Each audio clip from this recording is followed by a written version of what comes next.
Ja, in meiner Jugend, so, ich weiß nicht, ich war halt 15, 16, hatten viele meiner Freunde damals, ja, die Führerscheine bekommen und, es sind dann auch tatsächlich viele einfach tödlich verunglückt. Und das war für mich so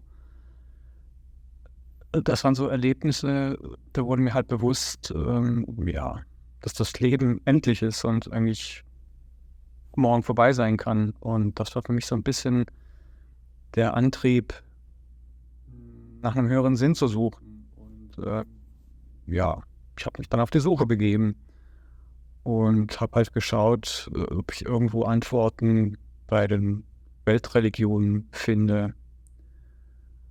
Ähm, Ich bin dann irgendwann sehr schnell beim Daoismus gelandet, habe mich da dann wirklich sehr für interessiert und, habe alle Bücher, die ich irgendwie finden konnte zu dem Thema, auf Deutsch oder Englisch verschlungen und, versucht, mir daraus 'n Reim zu machen. Und, ja, ich fand das damals schon sehr ansprechend, eben, ja, das Tao Te Ching von Lao Tse, gelesen zu haben und eben, ja, darin 'nen höheren Sinn zu sehen, warum die Dinge so sind, wie sie sind. Und, habe mich auch mit dem I Ching, dem, Buch der Wandlung, intensivst auseinandergesetzt. Das fand ich irgendwie sehr aufschlussreich damals für mich, zu der Zeit. Und, ja, habe mich dann über viele Jahre damit beschäftigt, auch natürlich mit der, daoistischen Meditation und ja, wie man das innere Licht kreisen lassen kann und, wie man unsterblicher wird mit diesen Dingen halt, ne? Und habe halt versucht, ganz ohne Anleitung, autodidaktisch, ja, da irgendwas zu erreichen. Ja, genau. Dann, Ende meines Studiums wollte ich auch unbedingt nach China. Das war für mich eigentlich ganz klar, weil ich wollte dorthin, ja, wo die Quelle ist. Und ja, meine naive Vorstellung war, dass ich da natürlich meinen Meister finden werde, der mich dann einweist in diese höheren Geheimnisse, die ich halt natürlich selbst nicht durch reines Buchlesen für mich erschließen konnte. Ja, dann bin ich, 2004 für ein Semester nach China, habe dort 'n Praktikum gemacht. Das habe ich über meine Professorin damals bekommen und ja, habe mich dann dort auf die Suche begeben, musste dann aber schnell feststellen, dass grade die jungen Menschen dort, wenig Interesse an spirituellen Dingen, hatten, da auch eher sehr materialistisch veranlagt waren. Und ja, das war so 'n bisschen ernüchternd für mich auch. Ich war dann einmal zu 'nem Abendessen eingeladen. Das war 'ne Freundin von einer Arbeitskollegin. Die chinesischen jungen Menschen haben natürlich gerne die Gelegenheit genutzt, mit einem Ausländer Englisch zu sprechen und, ja, so kam's auch zu dieser Einladung, hatten dann 'n netten Abend und, ich weiß, dass der, Freund dieser jungen Frau, ein Laien-Buddhist war. Und, ich hatte zu der Zeit Chinesisch gelernt, aber konnte mich jetzt nicht wirklich verständigen. Und, ja, der Freund, Chinese, sprach natürlich auch kaum Englisch und, trotzdem haben wir uns irgendwie mit Händen und Füßen verständigt und ich wollte halt wissen, wo man hier mehr über Daoismus erfahren kann. Und er sagte mir halt oder versuchte mir zu erklären, dass der Daoismus, nicht gut, Buddhismus ist, viel, viel größer. Und, er schenkte mir damals, so eine Handmaler, also 'n kleinen Rosenkranz, den man sich, um die Hand ums Handgelenk machen kann. Und, ja, das hat dann 'n bisschen was in mir ausgelöst. Lustigerweise hatte ich ein Buch mit mir dabei in China. Das war von Lu Kuan-Yin, ein Hongkonese, der, die Geheimnisse der chinesischen Meditation in einem Buch zusammengefasst hat. Und da ging's, hauptsächlich natürlich über auch daoistische Meditationspraktiken, aber, es waren eben auch buddhistische Meditationen drin erläutert, unter anderem auch die Meditation auf, das Shurangama Sutra. Und da war auch ein kleiner Auszug dieses Sutras in diesem Buch. Und, ja, ich kam dann nach Hause und habe mir das durchgelesen und ich erinnere mich noch, dass ich dann wirklich anfangen musste zu weinen, weil das eigentlich die ganze Zeit das war, was ich gesucht habe. Das wurde mir zumindest in diesem Moment eigentlich klar, dass es der Buddhismus ist, den ich mich eigentlich zuwenden möchte. Und ja, das war mein erster Schritt zu Buddhismus.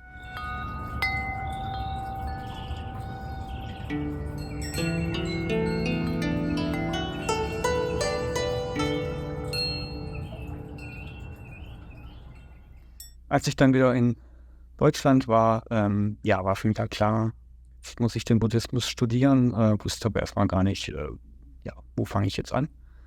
Was mache ich jetzt? Habe mir natürlich dann alle Bücher besorgt, die es in deutscher, aber auch in englischer Sprache gab, das Internet durchforstet und war halt auch erstmal ein bisschen erschlagen, was es da nicht alles gab. Hinayana, Mahayana, Vajrayana, wo fange ich denn da jetzt an? Und ich hatte mich dann anfangs tatsächlich erstmal mit dem Hinayana beschäftigt und hatte da ein Buch, das war eine Sammlung aller Lehrreden des Buddhas an Laienanhänger, also aus dem Pali-Kanon.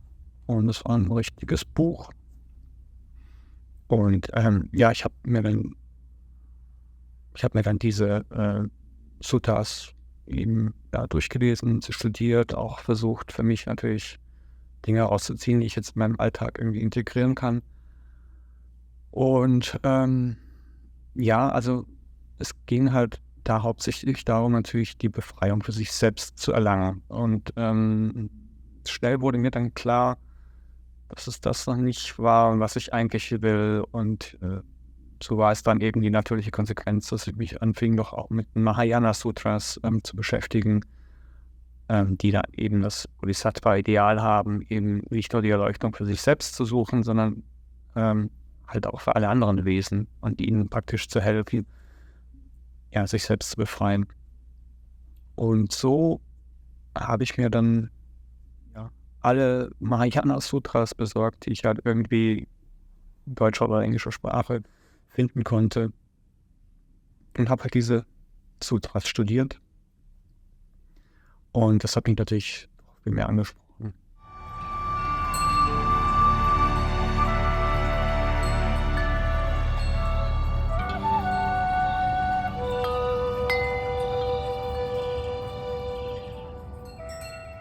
Ich wollte hier natürlich aber noch einen Schritt weiter gehen, als nur aus dem Studium von Büchern. Das war mir jetzt noch zu wenig. Ich wollte dann schon das Ganze für mich auch formell machen und im Idealfall auch irgendwie einen Lehrer haben, der mich unterweisen kann. Und so kam es dazu, dass ich im Shaolin-Tempel in Berlin die dreifache Zuflucht genommen habe. Also die Zuflucht zum Buddha, zum Dharma und zum Sangha, um dadurch halt für mich den offiziellen Schritt zu machen. Ja, ich bin jetzt Buddhist und praktisch auch die 5 Tugendregeln empfangen. Und folgte damals einem deutschen Zen-Lehrer und fing dann halt auch für mich zu Hause dann Zen zu praktizieren, was auch immer das war oder was halt mein Verständnis zu der Zeit war. Und das habe ich halt eine Weile dann gemacht. Ich habe draußen einen Altar eingerichtet und dann versucht, da eine Praxis zu etablieren. Gleichzeitig habe ich auch mich so ein bisschen der reinen Landschule zugewendet, wo es darum geht, eben den Namen des Buddha Amitabha zu rezitieren. Und habe das halt für mich erstmal gemacht. Ganz schön lange Weile. Bis ich halt irgendwann an den Punkt kam, wo ich mich dann selbst gefragt habe, okay, du bist jetzt Buddhist und du machst das jetzt, aber wenn jetzt morgen der Tag kommt, an dem du diese Welt verlassen musst, was hast du erreicht? Was hast du wirklich erreicht? Bringt mich das jetzt irgendwie auf dem Weg der Erleuchtung weiter? Das war so eine Frage, die ich mir gestellt habe. Und das war auch wieder so ein Wendepunkt, wo ich klar für mich das Empfinden hatte, ich brauche einen Lehrer. Jemand, der klar weiß, was ich gerade als nächstes brauche und mich da eben auch anleitet.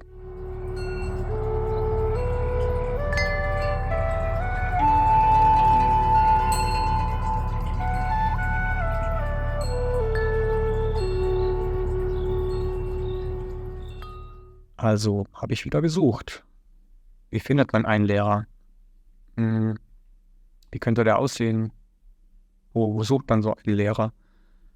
Also für mich standen auch in meinem privaten Leben einige Veränderungen an. Ich war damals schon mit meiner Freundin verlobt und die Hochzeit stand eigentlich an. Meine Mutter war schon sehr lange krank und ihr ging es schon wirklich nicht mehr gut zu der Zeit. Und ich war mir plötzlich nicht mehr so sicher, ob ich, ja, jetzt eigentlich diesem weltlichen Leben weiter folgen will oder ob ich wirklich einen Schritt unternehmen sollte, um tatsächlich auch ein Mönch zu werden in der buddhistischen Tradition. Und das Verlangen, wirklich jemanden zu finden, der mich anleiten kann, war halt zu der Zeit wirklich sehr ausgeprägt. Und ja, ich stöberte so natürlich im Internet rum. Das ist natürlich das Erste, was man so macht. Ich wäre sogar bereit gewesen, auch wirklich ans andere Ende der Welt zu gehen, um eben das zu finden, was ich suche, nämlich eine Anleitung auf dem Weg der Erleuchtung. Was auch immer das ist oder was auch hier wieder mein Verständnis zu der Zeit war. Und ja, irgendwann kam ich dann über einen Text, oder ich stolperte da über einen Text, der hieß What is Cultivation? Was ist Kultivierung? Und ja, ich fing an, den zu lesen. Es war schon spät abends, eigentlich hätte ich schon längst im Bett sein sollen. Aber dieser Text hat mich sehr schnell gefesselt und ich musste auch wirklich dranbleiben, um den wirklich von vorne bis hinten zu lesen, weil das war etwas, was ich so noch nicht zuvor gesehen hatte. Also in den ganzen Sutras und in den anderen Texten, die es im Internet gibt. Das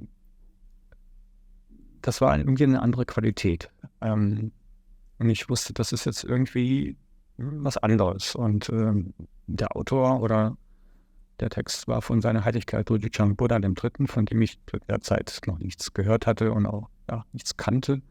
Aber ich wollte dann mehr wissen, was dahinter steckt. Also der Text war halt wirklich so konkret, dass man das eigentlich direkt umsetzen konnte. Und ich wollte halt wissen, ich wollte mehr wissen. Und dann habe ich geguckt, was es da sonst noch gibt. Und ich kam dann über die Webseite von Chashijuma Rinpoche. Ich weiß noch damals, das war in so einem grellen Hellblau. Und da fand ich ziemlich viel auch zu Buddhismus. Es war wirklich eine sehr umfangreiche Webseite, die sie damals selbst gepflegt hat. Und fand dort auch viele Informationen, auch viele Antworten auf Fragen, die ich zu der Zeit hatte. Und schnell war für mich klar, dass ich diese Person gerne mal treffen würde.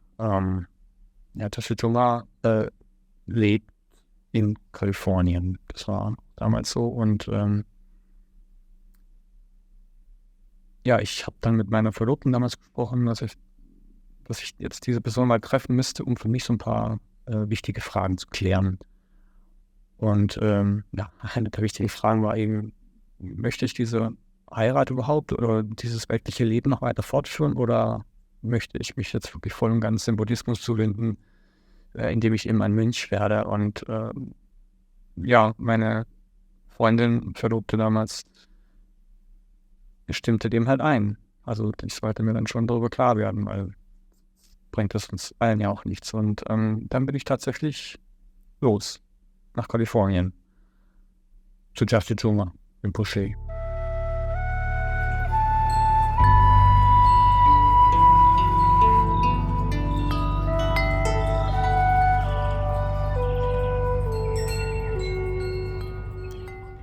Ja, als ich dann hier angekommen war das natürlich für mich erstmal sehr aufregend, aber ich habe mich auch komisch vertraut gefühlt mit einmal den Menschen hier, aber auch mit dem Ort. Und ich habe natürlich das Chashijuma auch mitgeteilt, dass so Fragen sind, die mich gerade bewegen und dass ich das eigentlich ernst meine mit dem Buddhismus und welchen Weg ich da jetzt gehen soll. Und die hatte mir damals gesagt, dass da ja kein Widerspruch drin besteht, ein weltliches Leben zu führen und trotzdem ernsthafter Buddhist zu sein und in den Weg der Erleuchtung zu gehen. Und ja, dann war für mich zu der Zeit wirklich klar, wie es für mich weitergeht. Und ich habe natürlich meine Frau geheiratet, aber ich bin auch Buddhist geworden oder geblieben. Hatte zu der Zeit auch die vierfache Zuflucht damals noch zu meiner Meisterin genommen. Ein bisschen eben aus dem Vajrayana. Und folge nun seit 2009 Tashi Chuma Rinpoche